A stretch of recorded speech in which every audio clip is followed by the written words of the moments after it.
Welcome to the Fearless Happiness Podcast, where we showcase phenomenal individuals who have overcome serious traumas, life obstacles, and challenges to find their own path to fearless happiness.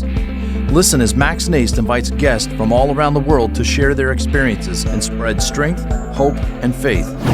This is the Fearless Happiness Podcast, and this is Max Njist.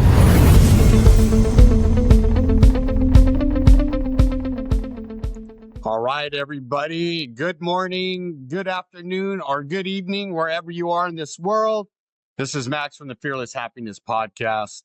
And yes, I'm going to say it. I have another special and amazing guest joining me today, all the way from Dallas, Texas. So what I like to do, though, Reginald, is have you introduce yourself to my audience, like who you are, what it is you do, and then you and I are going to rock and roll. Man, see, that's going to take a whole hour. I'll be talking about myself, Max. Well, this whole hour is about you, my friend.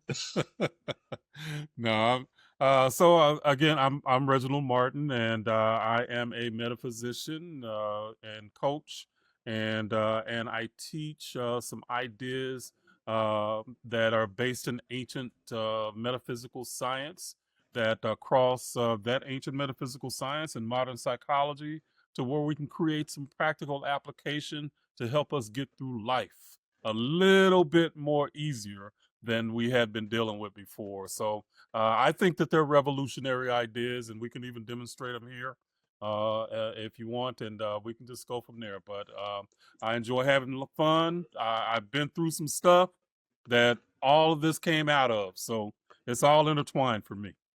I love it. So before we get into explaining what a metaphysical physician is and what you do, let's go back and talk about those challenges that you have faced that brought you to where you are today and who have shaped who you are today. And now that you're helping others, like you say, get through life a little bit easier. Yeah. So for me, I mean, I guess I could start back from when I was a teenager. Then I moved, into marriage, divorce, and all of that has taken me to where I am now. So I just had questions. Growing up as a teenager, I was raised in a very staunch religious household. Okay, and when I say staunch religion, Max, it was a sin for me to dance. So so even to this day, Max, I have two left feet, man. I just can't do it. But if you can map out some steps for me, I could probably get past it. But I have two left feet otherwise. So maybe it was traumatic for me or something. I don't know. But because of that upbringing, I started to have questions really early about things, because to me it affected people in a way that was very negative. And I just remember asking my mother. I remember I was 15 years old, and I asked her, and I said, Mom, I know that it said that if certain people don't believe a certain way, that they could go to hell. So you telling me that, say, like, if a Jewish person that don't believe in Jesus as a savior, that they do good all their life, but they don't believe, and then you got another person who's a mass murderer that do bad all their life but accept Jesus on their deathbed. You telling me that the person that don't believe is going to go to hell and the other person is going to go to heaven? And Max, she looked at me and go, "Yep, that's what the Bible says." Oh, wow. Max, that just messed me up. I mean, I'm like, at that point, I'm 15 years old, and at that point, I'm like, I don't want anything to do with something like that, Right. So, no, absolutely.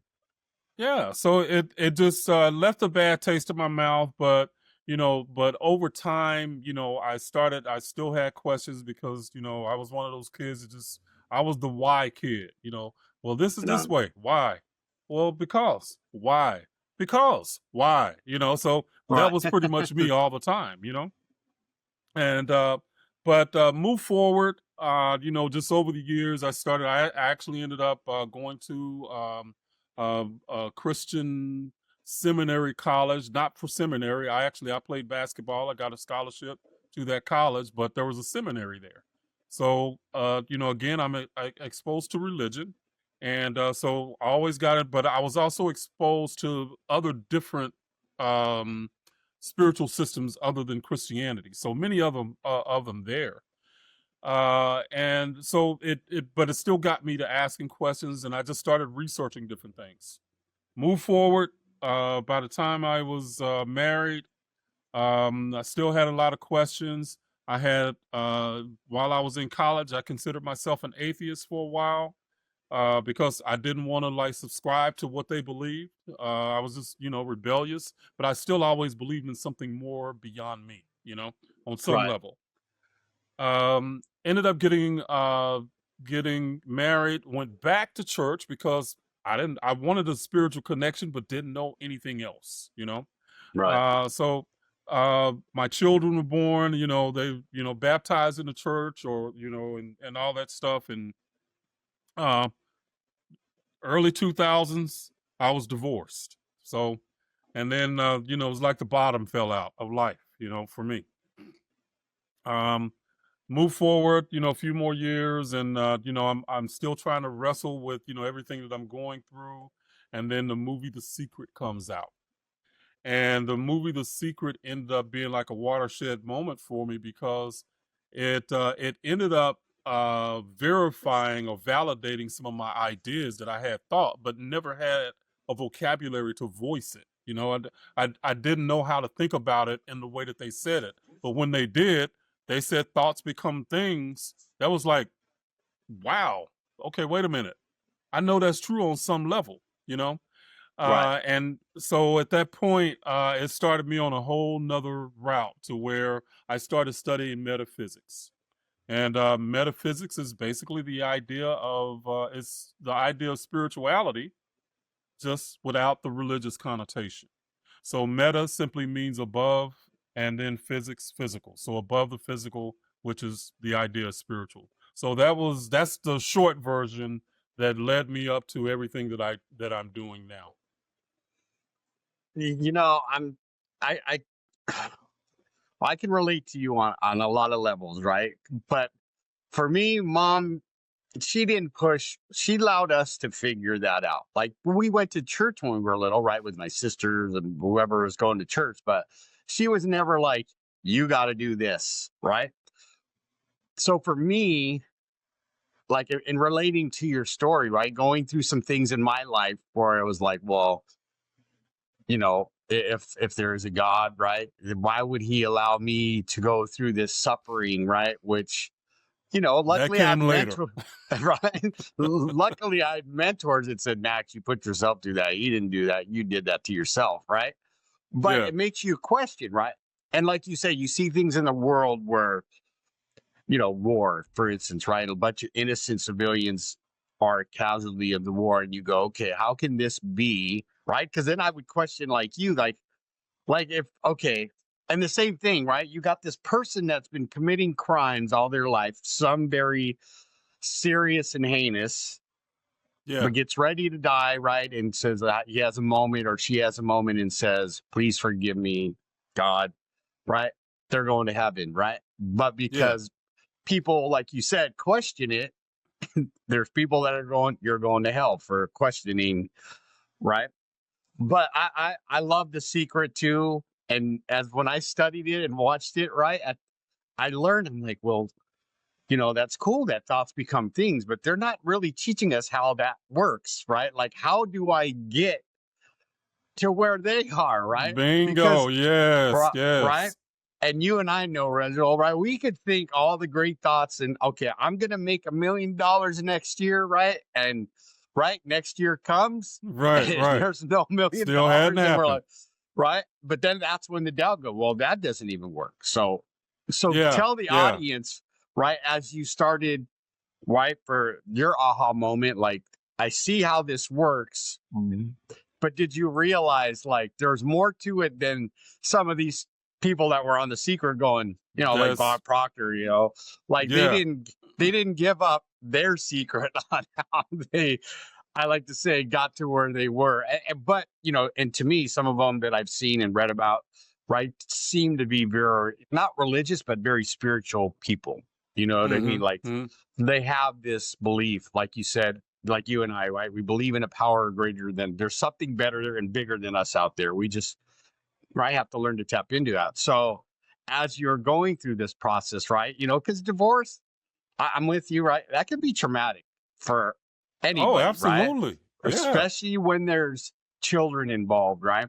And Yep. then, Yep. like you said, growing up and the church telling you that dancing is a sin, right? Reminds me of that movie No, where that was my mother. Oh, your mother said, okay, Yeah, well, she was telling me that. dancing. Well, that reminded me of the movie, right, where they said you can have this get together, but you can't dance because it goes Right. against what the church Right. says or what God says, right? What was that movie? I God, I know the movie you talk. Footloose. Yeah, Right. Footloose. They had to go in the next town to be able to Yeah, dance, yeah. right? Yeah. But then, I love it how, when the pastor actually sees that they're having a good time, and they're being just happy, and he kind of realizes, well, I think I might be wrong here, right? So, Yeah. but That talk wouldn't have about never that. happened in my life. Not the people I was around. No. Right? So as you're Yeah. going through this process, and then you discover your passion at the beginning of it, right? Like, okay, metaphysics, I yeah. can deal with this. What was that process like, and what did it look like for you when you finally figure out, okay, there's something, I can sink my teeth into, as they say. Yeah, so and Max, it was like you said, when it came to The Secret and thoughts become things, I was like, man, that's really great. But then it was like, okay, first of all, where did it come from? Where did this idea come from? And then second, after a while, you realize it ain't as easy as just thinking positive. Right. If that was true, then we all know we'd have everything that we wanted or ever desired. But we know Right. that doesn't happen. So Right. that told me something had to be different than what they were saying. So there had to be more to it, But I knew on some level the idea that thoughts become things, or they are a reflection of our inner expression and vibrational essence. Because after I was divorced, I started dating. So this is one of the connections that ended up making, because I started to looking at myself, But I started dating, but the same scenarios kept happening with different women that I was dating. Right. And so at some point I had to stop, and I had to take a look at the situation, and what was happening. And I just had to be just honest with myself and say, look, unless all of these women got together and conspired to treat me the same way, then the only common denominator here is me, or they had to get together and say, hey, look, we're going to get together. We're going to treat this dude the same way. Well, I knew Right. that was ridiculous, Right. So me being the common denominator, it was something, I recognized that it was something in me that was making me choose those type women. Okay. Right. So in that sense, that's where the idea that thoughts become things was very real, because my beliefs were making me choose a certain type of woman every single time, and I couldn't even be attracted to a woman different than what I was choosing after looking back. So when The Secret came out and confirmed that idea for me, then I knew that there was something more, but I wanted to know where that came from. And in the movie, they alluded to the Greeks having the secret. Okay, she didn't say it, but they showed the Greeks, and messengers and stuff running with scrolls and all of that. Right. And but from studies that I had done years before, I knew that the Greeks learned from the Egyptians. Okay, so that's where a lot of their knowledge came from. The Greek miracle happened because they came in contact with the Egyptians, learned a lot of things, and then their civilization just exploded, so to speak. Right. Well, that started me to studying. Okay, started me to digging more into the ancient Egyptian mystery systems. Okay, but what I ended up finding is that not only did it ended up answering questions about the secret. One, where it came from, and two, it started answering the questions of why it wasn't as easy as thoughts as positive thinking. But it also, Max, inadvertently, I found the origins of where Christianity came from, And not only did I find the origins, but I also found that they distorted a lot of things to create the religion from the mystery systems. Okay. Right. So the metaphysics the metaphysics and spirituality of really the ancient world, Christianity changed something and then distorted it and made Christianity a religion from it. So I like to Right. say that what I learned is that what was new about Christianity was not true, and what was true was not new. Right. Okay.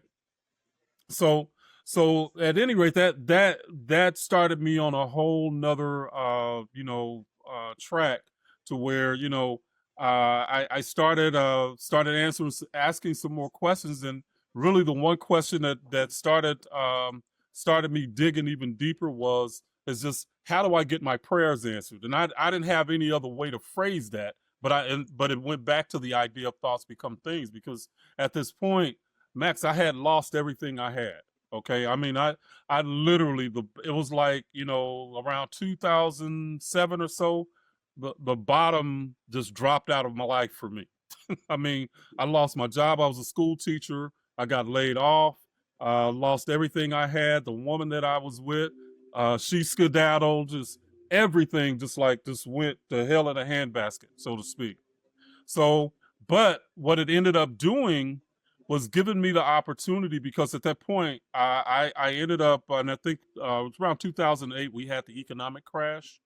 And Yeah. so it was even hard to get teaching jobs and stuff. So I had to get unemployment, for the first time ever in my life, But for a year and a half, I was on unemployment, but it gave me the opportunity to study all day, every day. I mean, I literally studied metaphysics and comparative religion. I studied for 16 hours a day, just about every day for a year and a half. Okay. So that laid the foundation for what I teach now. So something that basically really could have broken me down and really made me like just give up on life at that point.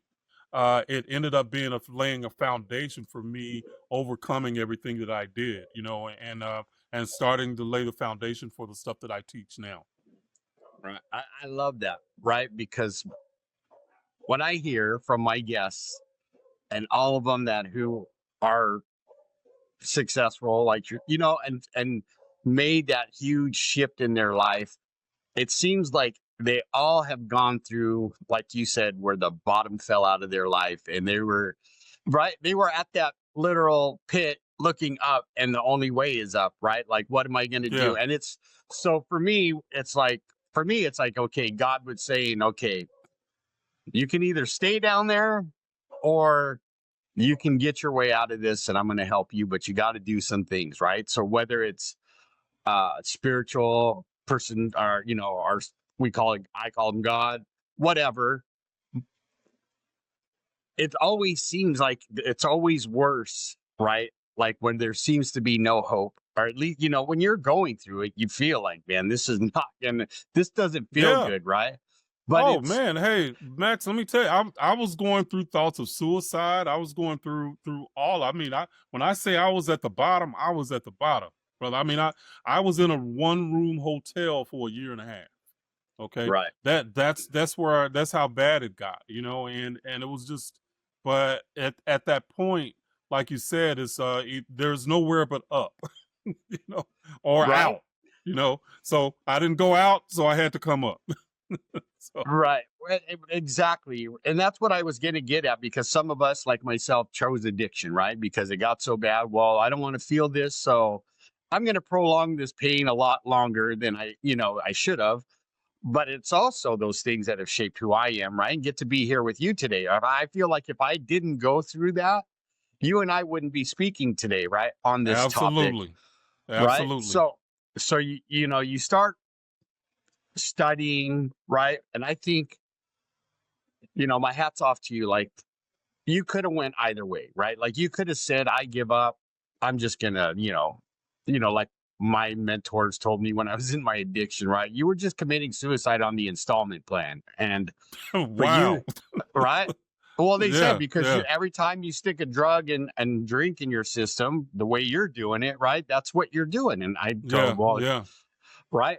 But you chose to go, you know what? I'm going to dig my heels in. I'm going to dig myself out of this and I'm going to start studying and, metaphysics and how the secret, right? All Well, this stuff hey, it that's was Max. It was studying for a solution. I right. wanted to find out. I wanted some control because at that point I had asked for some things before I was laid off. But once I got laid off, Max, I was like, wait a minute, I didn't ask for this shit. How did I this know, happen? right. You know, Right. so when I started studying, I knew on some level that the idea that thoughts become things. I knew that there was something to that, but it was just more than what we were told. So Right. I wanted to find out, okay, well, what is the secret? What is the underlying ideas that really make this something that's true? So that's what I was trying. I was trying to find out and get some modicum of control over my life, you Right. know? So Right. it wasn't studying just to find nice philosophy. I was tore up and No, I wanted out. right. I you get know? that. You're at a point where you're like, I got to find a different solution than what's going on in my life. Right. I Yeah. totally Yeah. understand that. Right. And like you said, though, but see, in interviewing guests like yourself and then in my own journey of personal development and stuff like that, I find it true though, right? When I'm in a bad place and negative, it always seems that whatever I put out, it comes back. Right. And if I'm in a good place and I'm putting out good energy, then it seems like whatever you want to call it, God, the universe, then they start giving me good things like, right. But Yep. so you're in your motel or hotel room and what was like one of your aha moments when you said, oh man, like I know what I need to do now, right? Now I just got to like dial it in and get myself out of here, right? And then was there a thought of like once I learn this, I'm going to teach other people or I'm going to help other people do the same so they No, can get out of there? not at that point. No, there wasn't that thought. But I can't remember like a just one seminal, aha moment. It was kind of an evolution for me, and it's always been that way. So even what I learned then, I had to learn it in a way that once I did start it, at first I just started a blog, just writing stuff. I got a good response, and that spurred me on. You know what I'm saying? So it Yeah. wasn't that I was just like I was coming out and I was going to be a coach. It was just an evolution of me because even after that I lost everything I had a couple of more times. But at each time it was like I didn't go as low as the time before, you know, and so it ended up like I built more knowledge because I could go back and say, okay, because basically I learned the science of what we might call prayer, but it's the science of how do you manifest something. So Right. and it really came down to it wasn't just positive thinking, it was positive being. Okay. The difference is that being has something that comes from within you. It is like the essence of who you are. And I believe in the idea that we are souls having a human experience. So when Oh we my, oh wait, connect to stop, that, stop, stop for just a second. You are the second guest and said the same. I love it. Say that again for the audience to understand. We are what? we are souls having a human experience. I love it. Okay. And this Right. is a different shift. Now, I didn't come up with that. I heard that from Wayne Dyer. He's the first person that I heard say that, but I loved it. Okay. Right. But that's a shift from what we've been taught though, Max, because most of the times what we're taught in society, the idea of brokenness. Okay. So Yeah. I call it the ontology of brokenness. And ontology is just the ancient study of being, you know. So and from a religious perspective, we're taught that we're sinners, we're unworthy, blah blah blah. From a medical perspective, there's illness and we're sick, and there's something wrong. From a psychological perspective, there's discord, there's something wrong with us psychologically. So every system, in a sense, teaches us that there's something wrong with us and we need to be fixed. most of those people that operate, and I was one of those, that grew up, and I'm sure you were too. Oh yeah. Most people operate from a perspective of being a soul is something that is aspirational, or getting to in contact with your soul, or save your soul, or redeem your soul is something aspirational.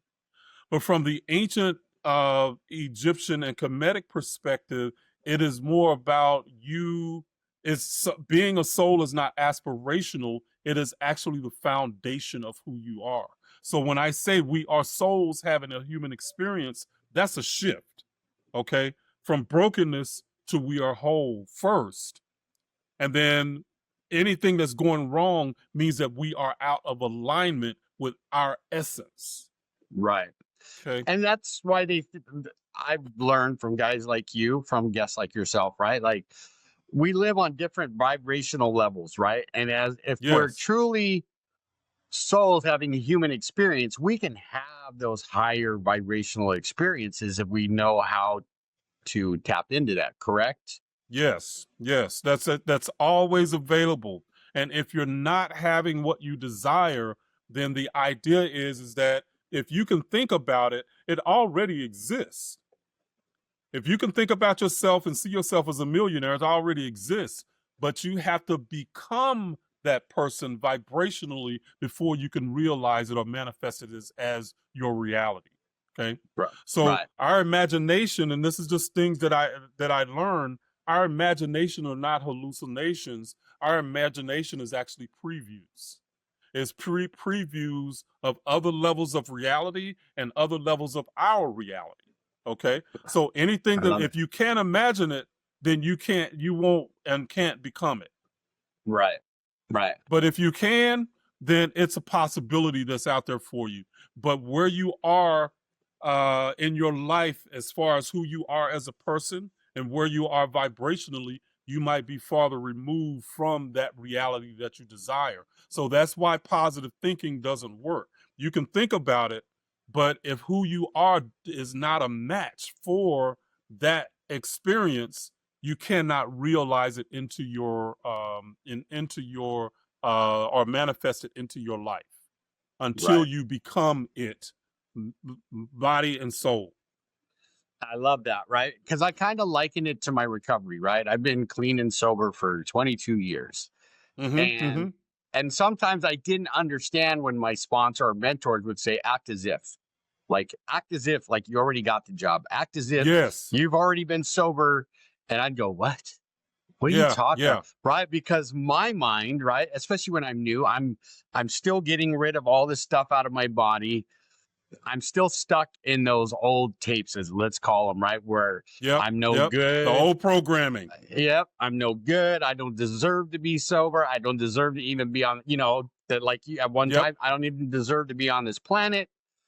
But as I listened and go, okay, I get it. I'm going to act as if. And then as I learned where people say, okay, you're doing that, but they would point out, but your actions aren't matching what you're telling us. Right. So then I had to kind of change, like this from a wise man, my sponsor, right? He said, Max, you got one thing to change. And I'm like, okay, that's easy. What's that? And he's all, everything. Right. And I'm like, oh, thanks. Right. Yeah, exactly. Yeah. Thank you. Like you aren't going to kick me when I'm already down. Right. But I get it now. It's true, because as I went through my journey, right, I relapsed 4 times, and I didn't drop back to where I started, right, from the first time, but physically and mentally, I did. Like, it was horrible, just what your mind can do to you.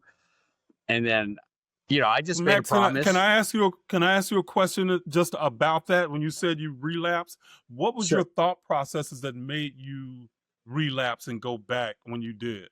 What happened with you mentally? So we can talk about that real quick, right? So the first time, right, I'm almost 10 months sober, longest period of sobriety I've ever had.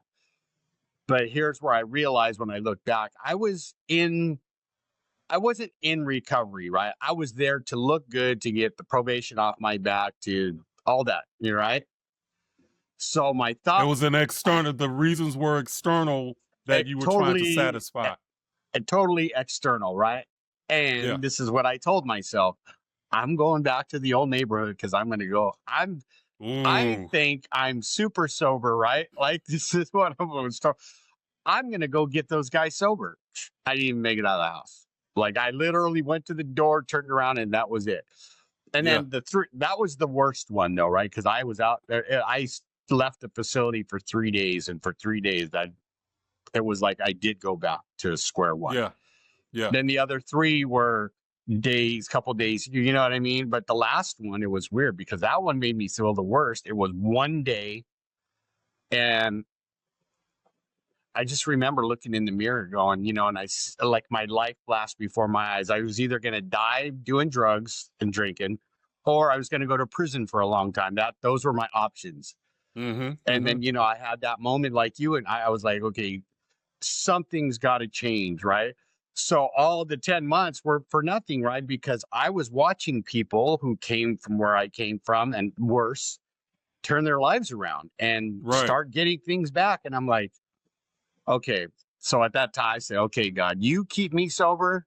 I promise I will do the work to stay sober. And then the rest is history. I'm here with you today, right? But my thought process, if I can think back, was I rationalized like I'm gonna go help someone. But see, my sponsor was very wise, and the guys I hung out with, they were like, no, Max, you wanted to go get high again. You know what I mean? Like, we know you just you could paint it any way you want. And they were right. That's exactly why would I go back to the old neighborhood if I knew Right. that was you know what I mean? But it's been a journey, like the onion analogy, right? Of uncovering, discovering, discarding, and then starting all over again. Yeah. And I have the privilege of having a guest like yourself who's, I'm learning from and bringing much value to my audience, right? Like today, that I can keep it going, right? And maybe I don't directly help someone today, but you do. I still feel good because I put you in front of some people that might go, I need to get a hold of Reginald because my way's not working anymore, right? Because they might have tried the recovery route. They might have tried it like you, church, and right. And then you Yeah, say, and see, and Max, what I found is the common denominator, whether it's because in a sense, all of us that are not living life as we want, we all have some type of addiction that we're addicted to. It it might be drugs. I mean, mine's is sugar. We all have our addictions. Okay, right. But the thing is that what I found the common denominator is for people that turn around is that it becomes an internal guidance that they start to uptake. Right. It becomes something. It becomes who you are, and not who you're trying to please or people that you're trying to look good for or anything. It becomes who you are. You see yourself as sober, as the person that you want to be. That is the switch for everything, because when we believe in ourselves, then that's when we start to build from that. We become that foundation. And one of the things that I talk about with, that religion does to us a lot of times that we don't think about is that it tells us that we're broken. It tells us that we're unworthy, and we're supposed to accept those ideas that we're broken and unworthy. We're nothing without God. We have all these things that you stay in that ontology of brokenness, and anytime that you stay in that ontology of brokenness, the danger is that everything that you install on top of that ontology is nothing but an app that's installed on malware. Right.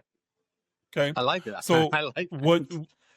Because our minds are operating systems, and if it's infected with negative programming, then I don't care how positive you can be. If the bottom line is the underlying programming is based on negative programming, then you're just a ticking time bomb.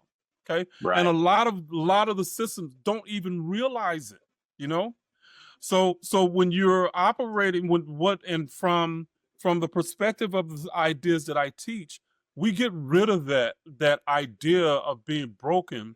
And the ancient teachings before religion is that we are souls having a human experience. Okay? We don't have a soul, we are. That's Right. the baseline. You are already whole, and anything that gets you away from that means you're out of alignment, not broken. And what you have to do is to get back in alignment. And when you use that idea of you being a soul as your baseline, it becomes a guidance system for you. So, and the way that I teach that, Max, is that our natural disposition is to be joyful. That's what we want to be. That's the Right. natural disposition of us as a soul. That's our natural vibrational state as souls. When you use that as the baseline, anytime you get off of that, you automatically recognize if you're not feeling joyful and you're feeling something else, whether it be angry, depression, whatever it is, you Right. know that you're off alignment. So you do something that can do purposely something that gets you back in alignment to find that joy. That is the guidance. Is you let joy be your guide. You let being joy be you. And when Right. you are in that space, you are aligned vibrationally with the essence of who you are, not the physical avatar. And I'm not saying the physical avatar is a bad thing. That's part of who we are. But when Right. you align with that and you use that as your guidance system, man, everything else that you operate from becomes a whole lot easier. And that's where I teach systems where we use the system and processes where we use that joy as the baseline, and then you can maneuver back to that when you're not being that.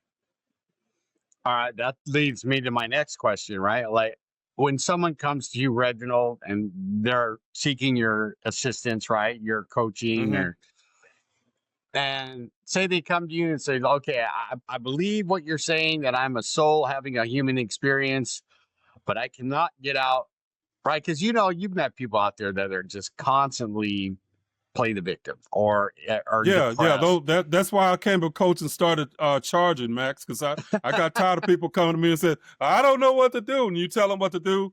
2 months later, I don't know what to do. Like, you're not going to waste my time. Right. But how do you guide someone to get out of that mode when, I mean, and I know you can feel it when it comes in the room. You're like, oh, here it comes. Like, pour me, Yeah. And Max, I can use myself as an example, okay? And this is just for me, I'm a risk taker. I'm an entrepreneur. I try different things. So life for me has been like, I went up and down, up and down. And as entrepreneurs, we can go through depression when things don't go right. Man, we're like, what the hell is happening? What am I supposed to do? Okay, that's happened to me. But when I say let joy be my guide, that's what I started living from, is from that perspective. And this is what I've done, and this is what I teach people to do, to how to understand that. There was a point that I had gotten to where I was really down and depressed, man. And this was another time. I was like, man, okay, I really don't want to be here now. I'm like, I don't want to go through this again. And I'm down for like, mentally for like a couple of weeks. And I'm just really, I'm spiraling. So one day, once I stopped feeling sorry for myself, I said, you know what? I just want to feel good, for an hour. So at that point, I knew that I was off base. I was misaligned. So I just said, okay, I need to find something. So I had to take responsibility for where I was mentally. Okay. Because I'm the only one that can take me to where I was, no matter what's happening around me, I can choose to look at it and see it another way. So I said I wanted to feel good. So one of the things that makes me feel good, Max, is just studying. So I'm taking a long way around, but I'm giving a process here. Okay. Right. So at that point I said, okay, well, I just like studying stuff. And, so Max, I went and I started studying some stuff and, about metaphysics and these ideas that I teach. And, I was feeling good. I was feeling joyful. Just, wow, man, this is cool. This is, wow. I hadn't thought about it that way. Okay, I can put it this way, blah, blah, blah. And then all of a sudden I looked up and an hour had passed. I wasn't depressed in that hour. Okay. Right. So I in that moment, I recognized joy moved me from depression. Okay. So next thing I know, Max, 2 hours passed, 3 hours passed. I was just doing what I do, just being who I am. I didn't care about what was happening around me. Just in those moments, all I was doing was being joyful and doing something that I enjoy doing. Okay. Right. Next thing comes around, I'm like, man, this is some good stuff. I bet people will probably want to know this. I probably should create a video, and because I have a YouTube channel I had one that I used to do YouTube videos on. I still got the channel. Don't make that my main platform anymore. But I started to create a video. It took me a couple of days to put that video together. Max, over that couple of days, I was feeling great. I was enjoying just doing what I was, putting everything together. I wasn't depressed anymore. I ended up posting the video. It turned out to be one of my fastest videos that I ever put on my channel to grow. I mean, I think it might be at 150,000 views or something now. Usually my videos would get like, 2,500 views in like 4 or 5 days. Man, it hit that in an hour, and it just took off. But following my joy, one, helped me move out of my depression, and two, put me on a track to move through what I was doing. And all I was doing at that point, I was simply being who I was at my essence. I'm a teacher. I'm an educator. I enjoy doing that. So just being. So I tell people, whenever you're in those low places, follow your joy. Let joy be your guide. And that's like that essence, that internal feeling is going to be the guided system that you need to go and the road that you need to go down. Just use it as breadcrumbs for the soul, so to speak. Right. And I feel like if you do that, right, that's when you find your purpose. Because if you're living more in joy, right, then bingo. And then one thing I saw, once you find your purpose, you get to live in purpose, on purpose.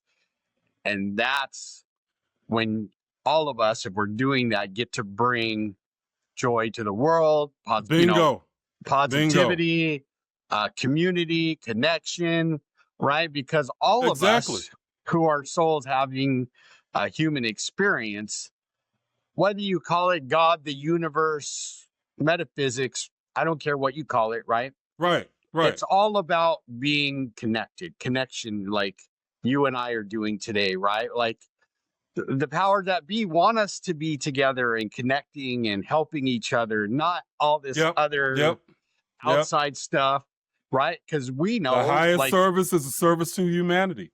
Absolutely, right? And that's what you do by helping people, I'm going to just say it, help them find their authentic self, their soul, right? And, like I said, I've learned a lot. It's been a great time, but I want to ask you like some of the questions. But I mean, you and I can go for hours, right? Because I could ask you questions for hours and hours that's what I love about this process, right? It's like, if I'm living from this place, like you said, of joy, I'm not going to get tired of finding things and learning new things. You don't burn out, right? You're going, okay, that's cool. What's next, right? Like then you become like that child again, like when we were born, right?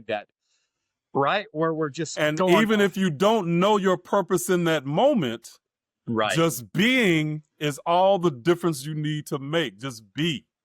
Right. And be that authentic self, right?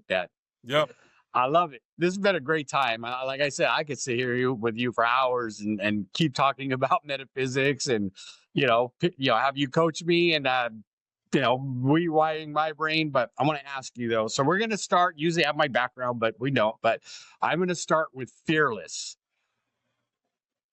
What does fearless mean to you, Reginald, today, and how does that show up in your life on a daily basis? For me, Max, I can say that fear has always been a great motivator for me. Okay.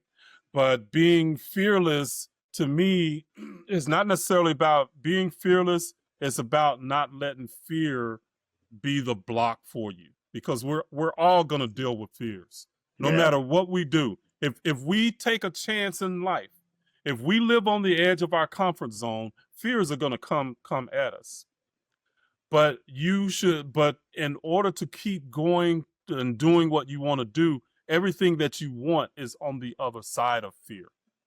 right. So I being love that. fearless is not about you don't have any fears. It's just understanding that you don't let fear be the thing that blocks you. Courage is what you have in the face of fear.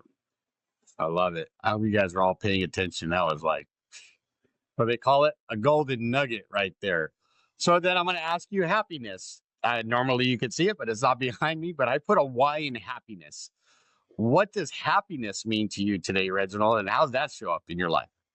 Happiness basically means that you live life through your joy. So you find the things that you enjoy, and you do that every moment of every day that you possibly can. So happiness, the why of being in happiness is follow your joy and do the things that really live, and I would say live life on your terms, because Yeah, otherwise you're trying to live in somebody else's box, and you will not have the happy, and you won't have a why, because it's somebody else's ideas that you're trying to live. that's right. I love it.